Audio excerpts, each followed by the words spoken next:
So give it up for our Michael Anderson. Woohoo! Thank you.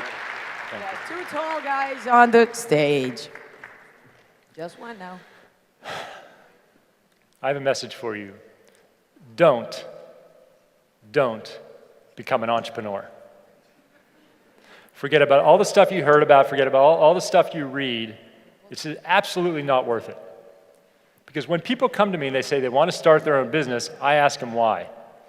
And the number one answer is because they want to make a lot of money. Well, I'll tell you what, in the United States, only 6% of any business that's started gets over $1 million of revenue. And you might say, hey, $1 million sounds like a lot. But if you take the normal profit rate of 10%, that's $100,000 a year, and minus taxes, minus paying all your debt, that's about an average US salary.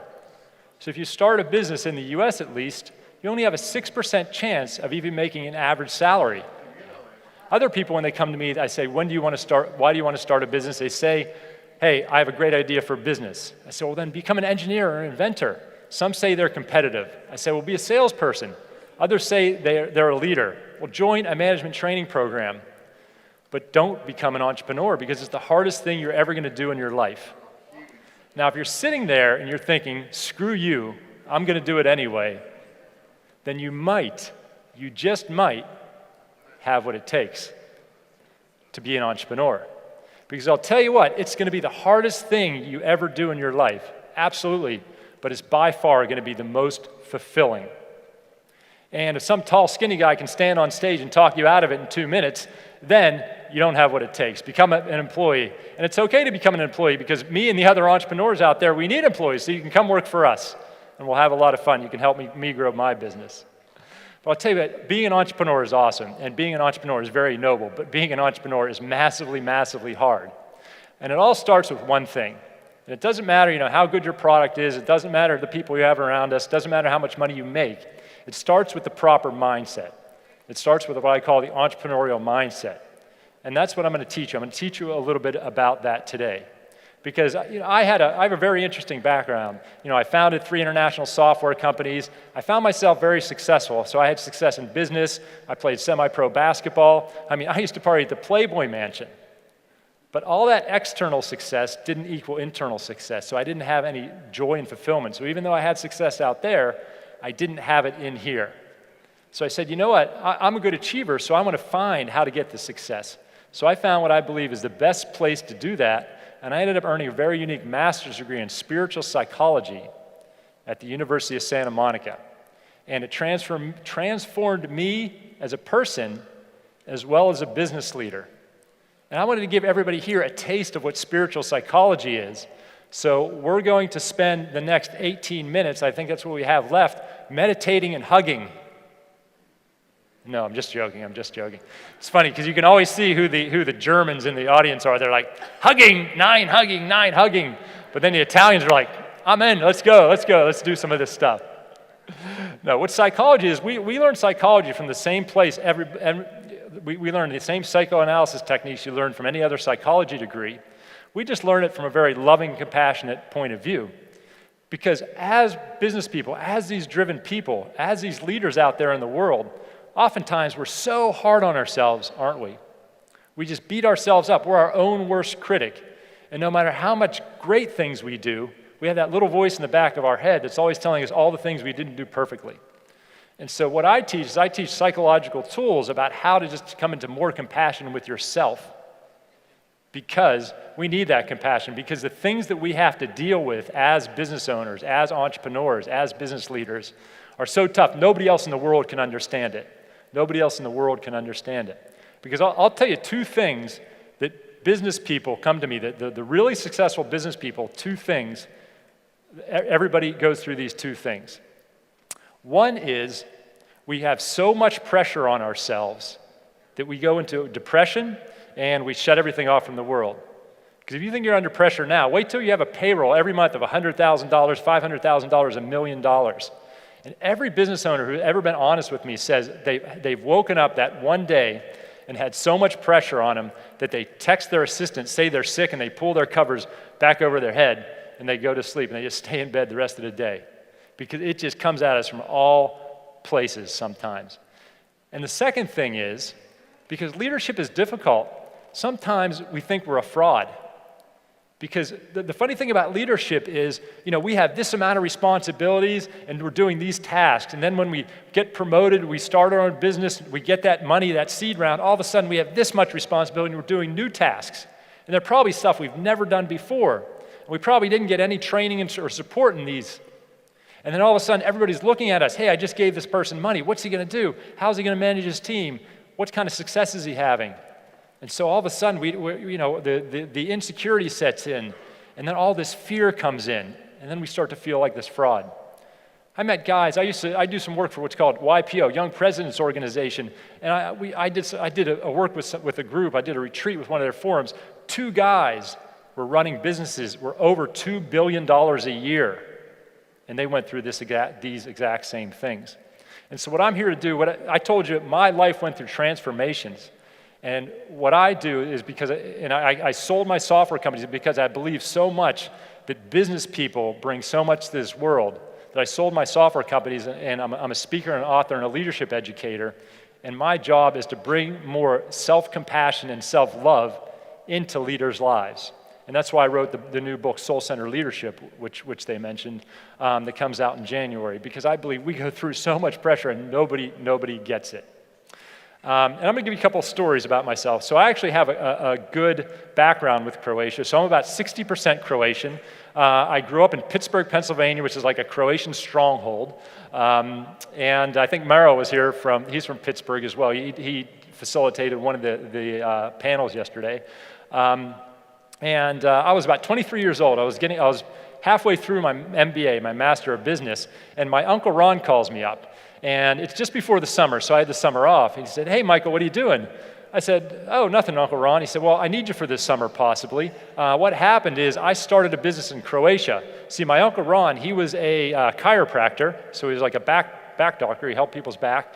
And he got injured, so he got this insurance payment. He had a lot of time and money on his hands, so he actually went back to the homeland, to Croatia, and he started the first 2 chiropractic clinics in Rijeka and Zagreb.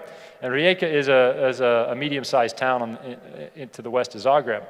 And so he started this company 22 years ago, and he put a couple Croatians in charge. And I know this may sound hard to believe if you're Croatian, but he thought maybe they were stealing a little bit of money off of it. I know it sounds a little crazy 25 years ago that would actually happen. So he said, hey, Mike, I want you to go over to Croatia for the summer and audit the company. So what auditing means is you look at all the accounting books to see if people are taking money out of it. And I'm like, well, cool, Uncle Ron, I don't really know what auditing is, but I'll do it anyway because I want to go to Croatia for the summer. But I figured I'll figure it out on the plane. So I get over to Croatia, and I figure I can add up some numbers. We'll figure it out. I get to the clinic that was actually based in Rijeka, and there was a big problem. What do you think the problem was from this guy from Pittsburgh trying to audit the books in Croatian? Everything was in Croatian. Yes, there was a little bit of a disconnect there, so it's okay. I hired a bookkeeper. They came in and they audited the book. So they found out where people were taking some money out of the company. And so I called my Uncle Ron. I said, hey, Uncle Ron, this is what they're doing. This is how they're taking money out. He goes, all right, Michael, I want you to fire him. I'm like, okay, but who's going to run the company? He's like, you are, Michael. I said, well, I'm a 23-year-old kid from Pittsburgh. What do I know about running a 2-location medical corporation in Croatia? He's like, I don't care. I want them out now.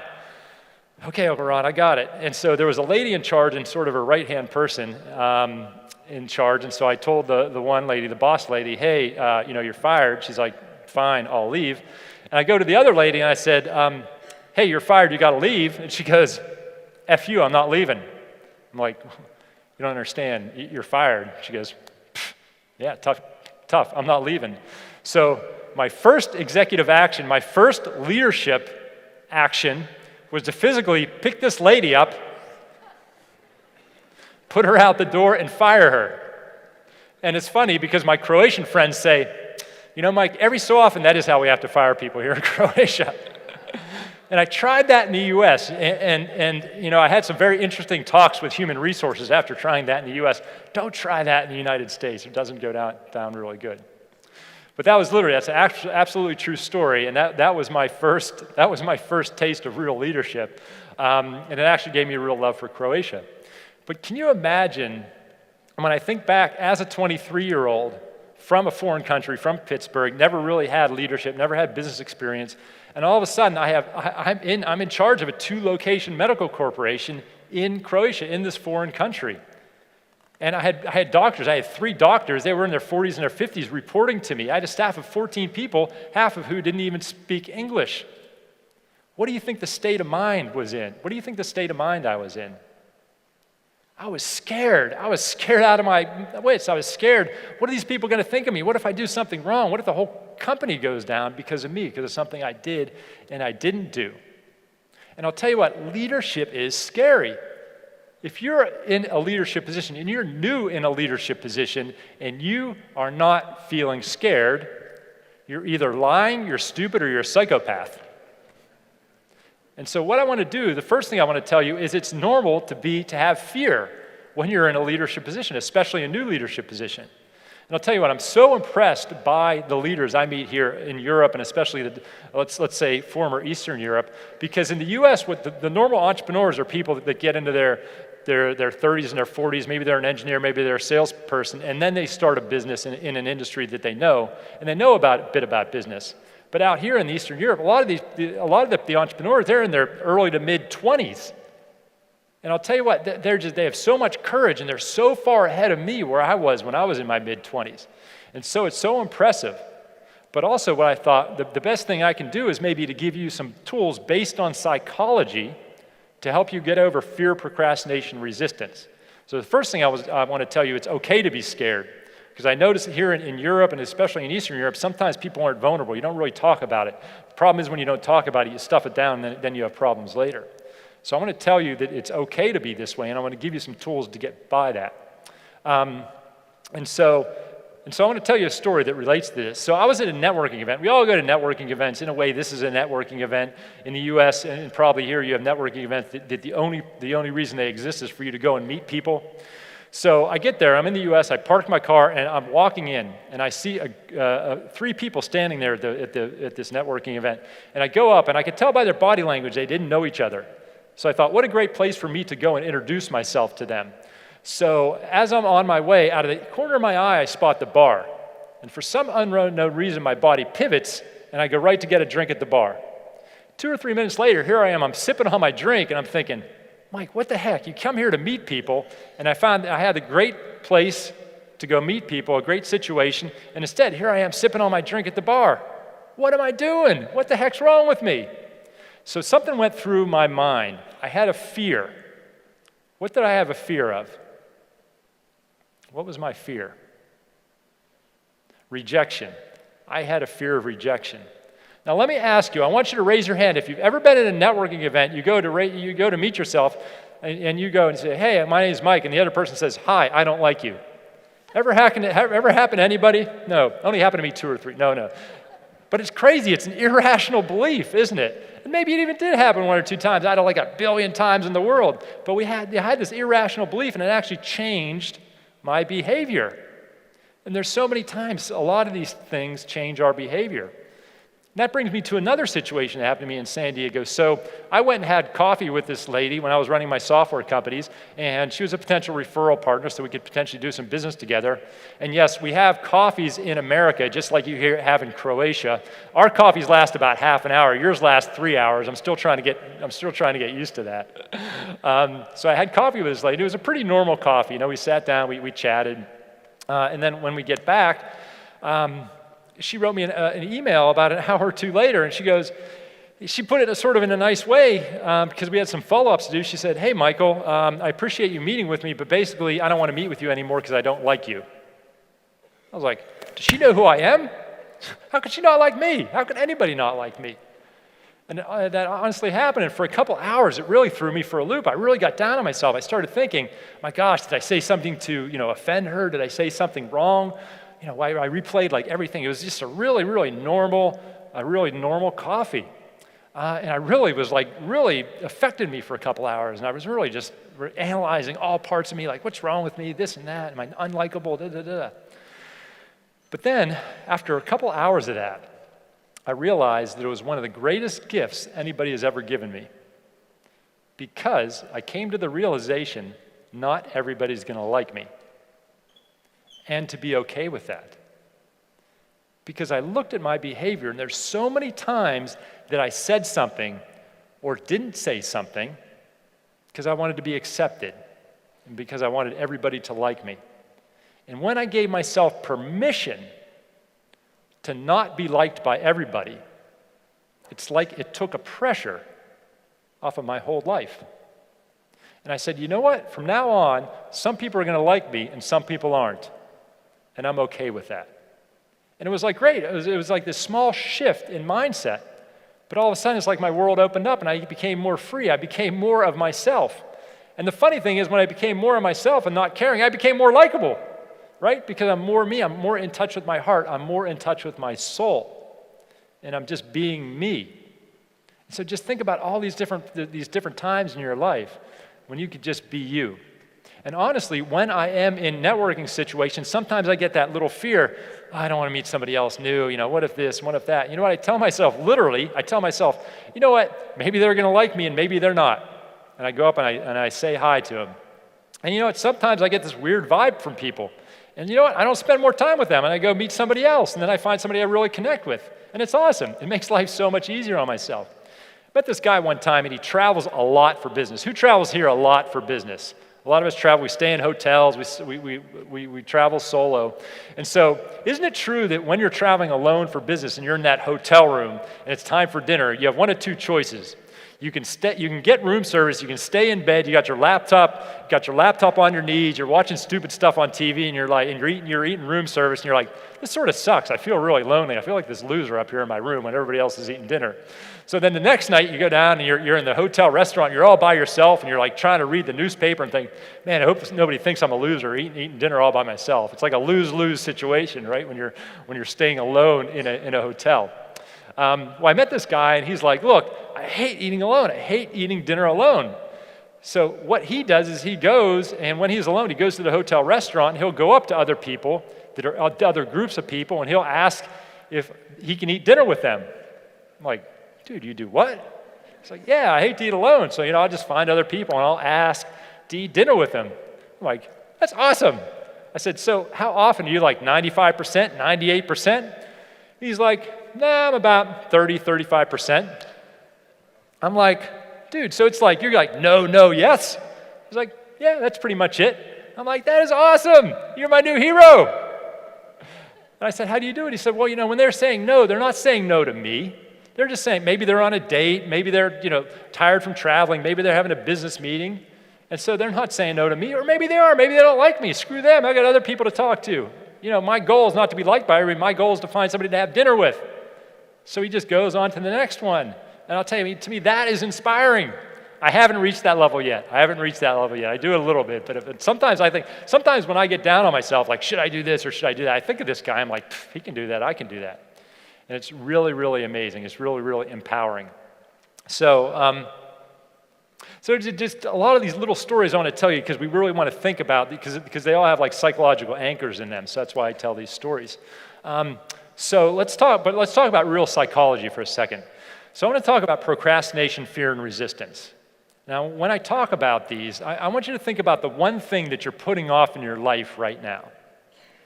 The one idea you have, the one thing you want to move forward with, but you have that resistance, you have that fear, you have that procrastination. And everybody has at least one thing. If you don't have one thing, I got like 8 things, so I'll lend you one. But I want you to think of the first thing that came to your mind. Not the biggest one, but the first thing. Maybe it's a business you want to start. Maybe it's a book or a blog you want to get out there. Maybe it's that really important angel you want to call, but you're afraid when you call them they might say yes. Then what are you going to do? Maybe it's that cute girl or boy you want to ask out. Maybe it's that difficult conversation with a friend or family member. What do you know you have to do, but you're procrastinating? So I'm going to teach you psychologically where this comes from and how you can overcome it. But what I want you to do is take that exact situation, put it in the back of your head right now, because we're going to come back to it in a little bit. So when you're 3, 4, 5 years old, there's only one thing that's important to you when you're in this important developmental age as a kid. And that's the love and adoration of your caregivers, of your parents, right? Because when I'm 4 years old, I don't really care what toys I'm playing with, what I'm eating. I just want mom and dad to love me, right? I just want to get affection from my parents. Now, say, my dad was really tough on me. He wanted the best for me, so I'm going to toughen this kid up. And so let's take a situation. Let's say I'm at a race. I'm 4 years old. I'm at a race with 100 other kids. And my dad's there. My tough dad's there. So I'm at the race. They say go, and I run. I run as fast as I can. And I come in third out of 100. And I come up. I'm all excited. Dad, I did pretty good, huh? Didn't I? What does my dad say to me? Not good enough, Mike. Come on. You're third. You can do better. You can do first. Run harder. Pump your arms faster. Okay, Dad, I got it. I think I got it. I'm going to do you proud this time. Next race comes up. Boom. I pump my arms as hard as I can. I race as fast as I can. I come in second out of 100. What does my dad say to me? First loser. What's wrong with you, kid? You're not putting your heart into it. Oh, my God, Dad, I'm so sorry. I'm so sorry to let you down. So knowing that the only thing important in my life is the love and adoration of my Father in that moment, what connection do I make as a kid? Love equals first place. I will get this love and affection that I crave. That's the only thing that's important to me when I win the race, when I come in first. All right, you see how that happens? Let's take another really simple example. Say I get an A+ on a test, on my math test. I'm 5 years old. Hey, Mom, I got an A+ on my test. What does she say? Michael, A+, you're perfect. I love you so much. Perfection equals love. Perfection equals love. So the next time in my life, I'm making all these connections in this developmental time in my life. The next time I can take a hard test or an easy test, which test do I take? I take an easy test. The next time I take an easy test or no test, which test do I take? I take no test, because there's no chance of not being perfect. There's no chance of losing that affection. There's no chance of losing that love and adoration from my parents that I crave so much. And so when we talk about procrastination, when we talk about this resistance and fear, ladies and gentlemen, that's the psychological reason we procrastinate. So think about that issue that I just had you bring up a couple minutes ago and bring it back to your present. How is that you taking no test? How is that you holding back? How is that you not wanting to put yourself out there? How is that you playing it safe and not even trying it till you want to be perfect? So the question is, if that's where it comes from, if this resistance comes from us from holding back because we don't want to be perfect, what we have to do is we have to change our definition of success. Success is no longer being perfect. Success is no longer coming in first. Success is playing in the game. So I want to give you a really quick, easy, fun thing to do how much time we got left? Okay. Okay, so a really quick, easy, fun thing to do is the next time you want to try something, the next time you want to do something, you call it an experiment. You call it an experiment, because what's the only way to fail in an experiment? Is not to try it. So when you want to do all these new things out there, you want to take them, you want to reframe it as an experiment. Because my friend Nancy called me up one time, and Nancy was crying. And I said, Nancy, why are you crying? She goes, well, I just went to the doctor, and I'm allergic to wheat. I'm gluten intolerant. I said, well, that sucks, but why are you crying? She goes, well, I have to change every meal I'm going to eat for the rest of my life, because I eat pancakes for breakfast, sandwiches for lunch, pasta for dinner. I'm like, wow, that does sound intimidating. I said, well, just put that aside for now. Can you change every meal you're going to eat for the next 24 hours? She's like, yeah, I can do that. I said, okay, well, call me back then. So she calls me back. I go, how was it? She goes, oh, it was pretty good.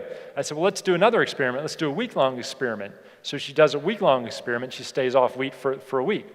And then she's successful. And then now she's on for the rest of her life. But do you see how it's different changing every meal you eat for the rest of your life rather than changing every meal you eat for the next 24 hours? So when you have these things in your life, start experimenting. And I'll tell you what, as business people, again, this is when I tell you, as entrepreneurs, you're doing things that you've never done before. And it's scary. So just try to take some of the pressure off yourself. Take some of the pressure off yourself and really work on self-compassion. That's what my book, Soul-Centered Leadership, is all about. It's just really about having more compassion for yourself. Because when we have more compassion for ourselves, when we're more creative, we connect with people better, we have more energy to grow our business. In fact, if you tweet at RMA Elevates, I'll put you on the pre-release list, because I really want to get that. My whole life now is devoted to getting this message out here. And and it used to be where people like political people and activists used to be the people that made real influence in the world. But now it's business people. Now it's business people. It's people like Warren Buffett, Bill Gates, Mark Zuckerberg. And so I just want to give everybody out there, all the entrepreneurs out there, all the tools they can to be successful as they can. So I want everybody to go out there and really connect to their heart, connect to their soul, become soul-centered leaders. Thank you.